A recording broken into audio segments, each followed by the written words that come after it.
Hello and welcome back दोस्तों। मेरा नाम है हनीश शर्मा और आज की जो वीडियो है वो बाकी सब वीडियो से थोड़ी अलग होने वाली है, क्योंकि आज मैं ट्रैवल नहीं कर रहा हूँ। मेरे पिछले कुछ व्लॉग्स आपने देखे ही होंगे, उसमें एक व्लॉग था यूलाकंडा वाला। तो आज मैं आपको यूलाकंडा ट्रैक का एक कंप्लीट गाइड दूंगा कि उसमें क्या क्या ज़रूरतें पड़ेगी और क्या क्या फ़िटनेस जो है वो ज़रूरी होनी चाहिए उसमें। तो शुरू करते हैं। सबसे पहले यूलाकंडा एक ऐसा ट्रैक है जो किन्नौर में है, और मतलब जो उसमें ट्रैक करना पड़ता है वो ऑलमोस्ट 12 किलोमीटर वन साइड है और 12 किलोमीटर ही वापस, तो टोटल हो गया 24 किलोमीटर। तो सबसे पहले तो बात करते हैं कि यूलाकंडा पहुंचा कैसे जाए। तो यूलाकंडा के लिए अगर आप दिल्ली से आ रहे हो तो फर्स्ट ऑफ ऑल आपको शिमला आना है। शिमला से आपको बस लेनी है रिकांगपिओ की, किन्नौर रिकांगपिओ की, अगर आप बस में आ रहे हो तो। और रिकांगपिओ से आपको कैब करनी है यूलाखस। जो यूलाखस है ये वो गांव है जहां से यूलाकंडा का ट्रैक शुरू होता है। तो वहां तक आप इस तरह से पहुंच पाओगे। ट्रैवल जर्नी ऑलमोस्ट दिल्ली से मुझे लगता है अराउंड 14-15 घंटे का ट्रैवल तो होगा ही, क्योंकि काफ़ी दूर है। तो अगर आप अपने पर्सनल व्हीकल में आ रहे हैं तो आपको इतनी दिक्कत होगी नहीं, क्योंकि आपको दिल्ली से आना है सीधा चुलिंग, जो कि किन्नौर में है। आप गूगल मैप वगैरह यूज़ कर सकते हैं। चुलिंग से आपको लिंक रोड पे जाना है यूलाखस तक। तो इसमें एक टिप ये है कि अगर आप अपने प्राइवेट व्हीकल में आ रहे हो तो आपको सबसे एंड में जाके, वैसे पार्किंग मिल जाएगी, लेकिन अगर आप सेफ्टी पर्पज़ से पहले ही पार्किंग आपको मिल जाती है तो पार्किंग पहले ही लगा लो, क्योंकि कई बार होता है कि वहाँ पे और भी टूरिस्ट आए होते हैं, जिस वजह से काफ़ी सारी गाड़ियाँ आगे लगी होती है। तो आपको सबसे एंड में जाके वापस आना पड़ेगा गाड़ी लगाने के लिए, फिर वहाँ से आपको ट्रैक शुरू करना पड़ेगा। उसके बाद हम बात करते हैं फ़िटनेस, कि आपको फ़िटनेस कितनी चाहिए कि आप वो ट्रैक कर सकें।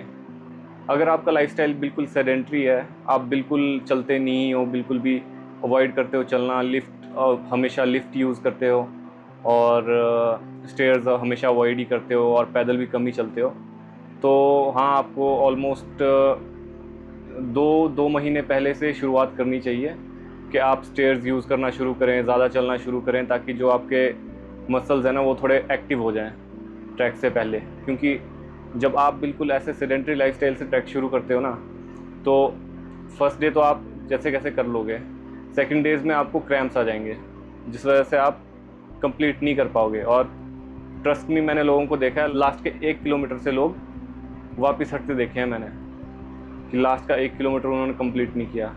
10-11 किलोमीटर चलने के बाद 1 किलोमीटर उनसे छूट गया। तो हाँ, अगर आप आने का सोच रहे हो तो थोड़ा आपको अपनी प्रिपरेशन पहले से शुरू करनी पड़ेगी, अगर आपका सेडेंट्री लाइफस्टाइल है। और अगर आप फिट हो तो कोई दिक्कत नहीं है।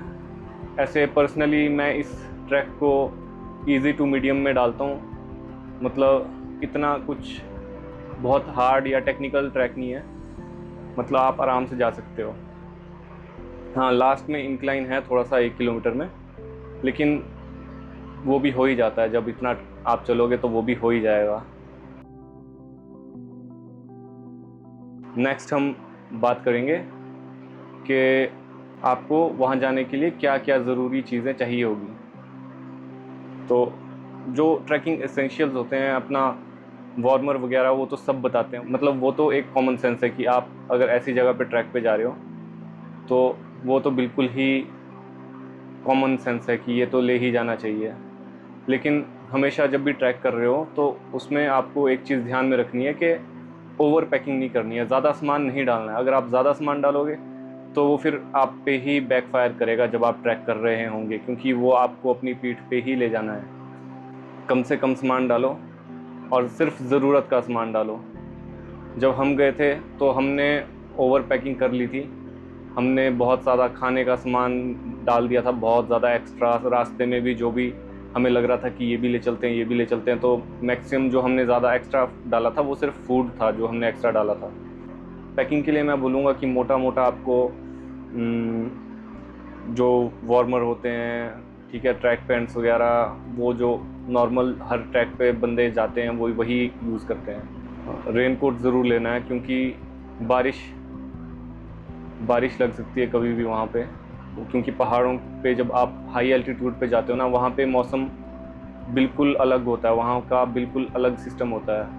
हो सकता है आप जब आप ट्रैक शुरू करें तो आपको गर्मी लग रही हो, आप धूप में पसीने पसीने हो रहे हो, और जैसे ही आप हाइट गेन करें वहाँ पे ऊपर बारिश हो रही हो, तो आपको एक रेन कोट ज़रूर से डालना है। अगर आप अपना टेंट ला रहे हो तो मेरे हिसाब से तो वो बेस्ट है, क्योंकि पहाड़ों पे ऐसी जगहों पे जा रहे हो तो एक एक्सपीरियंस जो कैंपिंग का होता है वो तो मस्ट है। और वहाँ पे मैंने जो देखा, वहाँ पे स्टेज बहुत कम है, मतलब और जो ट्रैक्स होते हैं उनके मुकाबले तो बहुत ही ज़्यादा कम है। ऐसा है कि आपको होम स्टे वगैरह नीचे ही गांव में मिल जाएगा, या फिर जो फॉरेस्ट एरिया है उससे पीछे पीछे आपको मिल जाएगा। फॉरेस्ट एरिया के बाद भी आपको इक्का दुक्का कोई टेंट मतलब रेंट पे मिलेगा, लेकिन अगर वो फुल हो और आप ये सोच के चल रहे हो कि आपको ऊपर ही टेंट मिल जाएगा रेंट पे, तो वो बहुत रिस्की है। कभी कभी होता है कि टेंट वगैरह फुल होते हैं तो आपको ऊपर टेंट ना भी मिले, तो वो सब ध्यान में रख के चलना। प्रो टिप, जो कुछ पॉइंट्स हैं जो मुझे पर्सनली लगा कि इस ट्रैक पे ये चीज़ें हैं और ये चीज़ें होती है, तो वो मैं आपको शेयर कर देता हूँ कि यूलाकंडा में जो गांव वाले हैं तो वो आपसे पैसे लेंगे अराउंड 500 रुपीज़, तो वो देना बिल्कुल कंपलसरी नहीं है। वो हमसे भी मांगे थे, वो सबसे मांगते हैं, वो सबको बोलते हैं कि ऊपर टेंट लगाना अलाउड नहीं है, आपको ऊपर से भेज देंगे लोग, और ऐसे ऐसे कुछ भी बोलेंगे, लेकिन एट दी एंड वो सिर्फ उनका एक कमाई का ज़रिया है, जिससे जो एक तरह से वो बोलते हैं कि हम ट्रैक को साफ़ रखते हैं, सफाई रखते हैं ट्रैक में। तो वो आपकी मर्ज़ी है, आपका मन है। अगर आपका मन है कि हाँ आप देना चाहते हो वहाँ पे, अगर आप नहीं देना चाहते हो तो ऐसा कंपलसरी नहीं है। वो गांव वाले बोलेंगे कि हाँ कमेटी है, आपको देना पड़ेगा, ये टैक्स है, फॉरेस्ट टैक्स है, रोड रास्ते का टैक्स है, कुछ भी बोलेंगे, लेकिन वो कंपलसरी नहीं है देना। अगर आप नहीं देना चाहते तो आप बिल्कुल मत दो, कोई दिक्कत नहीं है, कोई आपको कुछ नहीं बोलेगा। जब हम गए थे तो हमने एक भैया थे वहाँ पे, उनकी एक ज़मीन थी, उनका लैंड था, तो हमने वहीं पे ही टेंट लगाया था उनसे पूछ के कि हाँ, क्योंकि वो जगह बहुत बढ़िया थी, बहुत सुंदर थी, और जो ट्रैक है ना उससे थोड़ी सी बाहर को थी, तो वहाँ पे ऐसे ज़्यादा लोग आ जा नहीं रहे थे, मतलब वो थोड़ा पर्सनल सा एरिया था। तो हमने अराउंड 500 रुपीज़ दिए थे 2 दिन के। 2 दिन हमने वहाँ पे कैंपिंग की थी। फर्स्ट डे हमने वहाँ कैंपिंग की, फिर हम मंदिर गए ऊपर, फिर सेकंड डे फिर से हमने वहीं पे कैंपिंग की, फिर हम वापस आए। ऐसे तो ये ट्रैक एक दिन में हो जाने वाला है, लेकिन हमारे पास टाइम बहुत था और हम थोड़ा आराम से चीज़ों को एक्सप्लोर कर रहे थे, तो उस तरह से हमने वो ट्रैक कंप्लीट किया। और अगर आप आना चाह रहे हो तो बहुत बढ़िया ट्रैक है, आप आओ, कोई दिक्कत नहीं है। बस कचरा वहाँ पे ना फैलाओ, क्योंकि आप वहाँ पे जा रहे हो, आप किसी और के एरिया में, किसी और के घर में जा रहे हो, तो आपको सफाई का ध्यान आपको रखना है। इसी के साथ ख़त्म करते हैं, और आने वाली वीडियोस बहुत ज़्यादा क्रेज़ी होने वाली है गाइज़, तो इस चैनल को सब्सक्राइब करो, वीडियो को लाइक करो और शेयर करो।